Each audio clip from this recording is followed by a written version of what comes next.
আরে বেটা সেদিন রাব্বানি ভাই ছাগলটা লঙ্গিতে ঢুকে দিছিলাম খেপমাইটা এই হালায় মুখটা ধরতে না দিছে আওয়াজ করে পরে আর কি হইলো না বা আরে দড়ি ছোট থাকলাম দড়ি ছোট তুই মুখটা ভালো করে ধরতালি না বেটা তোরা এই ছোটখাটো ডাইনলের কথা কস এডি কি এডি এই ছোট ছোট চুরি ছাড়বি না ওইছে বড় ডাইন হইলে আমার লগে কথা আমনে কি বড় বড় নাম জানা আছে গোলা ফাইনাল লাগে জায়গা ছাগল রাখমু ওইটাও পারি না মাইরা দিতে নিস আল্লাহ কে জানি কামটা করছে পুরা থাক অনুভূত হয়ে যাইবো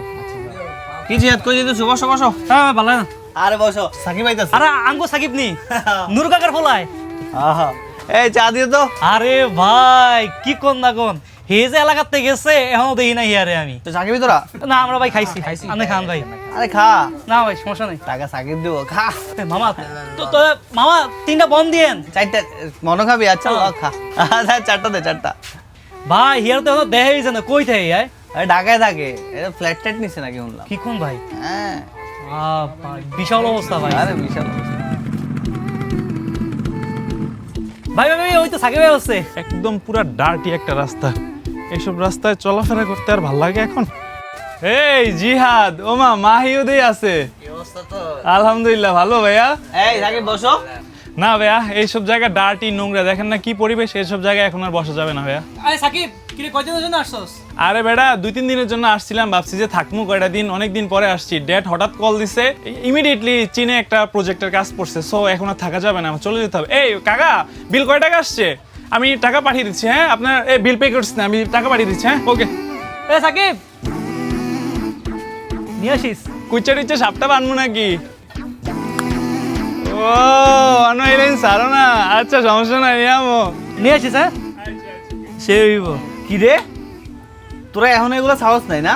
আরে ভাই অল্প একটু আর কি ভালো চলে আচ্ছা ভাই দেখছেন সাকিব অল্প বয়সে কি টাকা পয়সা কামায় ভালোই তো ও ভাই জাহিদ আর তোর যতটুকু আছে অতটুকু নিয়ে শুক্রিয়া কর ভাই শুক্রিয়া তো আদায় করি কিন্তু কে চায় গরিব থাকতে এই তুই কি জানোস না ধনীর 500 বছর আগে গরিব জান্নাতে যায় এ আবার জ্ঞান দিন শুরু করছে আবার জ্ঞান এই জন্য আমি দেখতে পারি না মিয়া আপনি আমার বুঝান কোন যুক্তিতে ধনীর 500 বছর আগে গরিব জানাতে চাইবো আল্লাহ কি মেয়ে বৈষম্য করে আরে হুম। আরে কি হুম আপনি আমার বুঝান কোরআন হাদিস স্যার আপনি আমার অন্য যুক্তি দেন তো দেখি কি কইতারেন কোন আচ্ছা ঠিক আছে তোর কাছে আমি হার মানলাম বুঝছস ঠিক আছে দেখছস আচ্ছা হন তোকে তো আমি কইছিলাম ব্যবসা ভালো করতে পারলে তো করে নাস্তা করার লাগে কিছু টাকা দিব তাই না আসলে এই জাহিদ ল এই তোর 200 মাহি ল তোর 500 জিহাদ হ্যাঁ নে 1000 টাকা নাও এটা তোমার 1000 টাকা ভাই আমার দিলেন 500 ওরে দিলেন 1000 টাকা ভাই কি ভাই আমার তো দিন 200 টাকা তোদের থেকে জিহাদের খরচ বেশি না এই জন্য ওরা একটু বাড়াইয়া দিছি আর ঠিক আছে ভাই তাহলে উঠলাম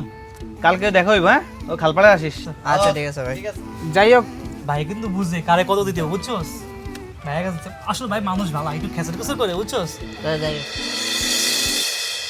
কক কেমন লাগে কল দিয়ে কইলো যে আধা ঘন্টা লাগবে হেজাও দেখ 1 ঘন্টা হয়ে গেছে এখনো আয় না এই জন্য লোকটা আমার জঘন্য লাগে কি কালকে না করলে লোকটা ভালো তোরা 500 টাকা বেশি দিল তাহলে এমন করছ আরে বেটা তোকে দুইটা বাদ দে বেটা আমার তো দিছে বলতে 200 টাকা ওই দেখ মাহমুদ আইতাছে এই তোদেরকে অপেক্ষা করাই ফেলছি না একটু ব্যস্ত হয়ে গেছি কি অবস্থা ভাই এই তো ভালো আছে তোদের কি অবস্থা ভাই ভাবছি তো কিছু খাওয়াইবেন আজকে যেন রেডিমেডি হয়ে আইছি আমরা আচ্ছা আচ্ছা খাওয়া সমস্যা নাই আগে তোর লাগে গুরুত্বপূর্ণ একটা কথা আছে হ্যাঁ ভাই কোন ভাই কইতেছি দাঁড়া এই জাহিদ এই পাথরটা নে তো পাথর আপরে ভারী তো আছে পাথর কেন ভাই আচ্ছা বলতেছি পাথর কেন এবার ক কালকে যে 200 টাকা দিছিলাম না ওইগুলো কেমনে কেমনে খরচ করছিস বল আচ্ছা কারণ না না না এটা রাখা যাবে না এটা সহায় কর 200 টাকা 100 টাকা ফোনে রিচার্জ দিছি হুম। আর 40 টাকা দিয়ে ঝালমুড়ি খাইছি এই তো আর 60 টাকা ও 60 টাকা পকেটে আছে ভাই পকেটে আছে হ্যাঁ। আচ্ছা ওকে আমি হিসাব পাইছি ঠিক আছে পাথরটা ওরে দে আর ভাই 500 টাকা দিছেন না এটা আবার হিসাব চালান লাগে হিসাব চাইলে তো আমি টাকা নিতামই না আপনার থেকে আচ্ছা পরে আর নিস না এখন যেটা নিস ওইটার হিসাব দে দে দে ল ক ভাই 200 টাকা একটা টি-শার্ট লইছিলাম হুম আর কি জানি লইছি ও ভাই 50 টাকা দিয়ে বাজারে সিঙ্গারা পুরি খাইছিলাম আর হচ্ছে আর বাকি 250 1100 ভাই 20 টাকা মোবাইলে রিচার্জ করছিলাম আর আর এটা স্প্রিট খাইছিলাম ভাই 35 টাকা আর তারপর আর ভাই এটা ভাই মনে নাই ভাই আরে ঠিক আছে দে ওরে জিহাদ রে দে ভাই আমি কেন আরে নে তুই হিসাব দিবি না হিসাব ভাই জানতাম তো তুই পারবি না এই আচ্ছা পাথরটা ফালা ভাই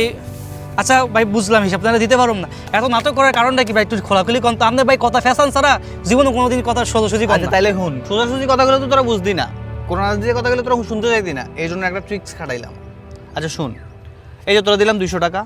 তোরা দিলাম 500, তোরা দিলাম 1000 টাকা। 1000 টাকা, এ কিন্তু সহজে পুরো হিসাব দিয়ে দিছে। ওরে 500 দিয়েছিলাম, ও কিছুটা হিসাব দিছে, কিছুটা দিতে পারে না। তোরা 1000 টাকা দিয়েছিলাম সব থেকে বেশি, তুই কোনো হিসাবই দিতে পারস নাই। আল্লাহ ঠিক এমন, আল্লাহকে আমাদের দিন যখন হিসাব নিব, তখন যারা গরিব তাদের সম্পদও কম, খরচও কম, হিসাবও কম, সহজে তারা হিসাব দিতে পারবো। আর যাদেরকে বেশি দিব তারাই যে তোদের মতো হিসাব দিতে পারবো না, তখনই আল্লাহ তাদেরকে পাকড়াও করে ধরবো। তাহলে এবার বুঝছস কেন গরিব ধনী থেকে 500 বছর আগে জান্নাতে যাবে? আসলে ভাই আপনি সবসময় এরকম সত্যি কথাই বলেন, কিন্তু আমরা বুঝতে চাই না। এখন তাই বুঝতে পারছি ভাই, আসলে আপনার মতো বড় ভাই থাকা সৌভাগ্যের বিষয় ভাই, কি কস না? হ্যাঁ, এখন তো খাওয়া লাগে কবি। চল চল তোরে খাওয়া, যেহেতু খাবে? বুঝছস আমার কাছে ভালো লাগছে তোর কথাটা। আচ্ছা ঠিক আছে।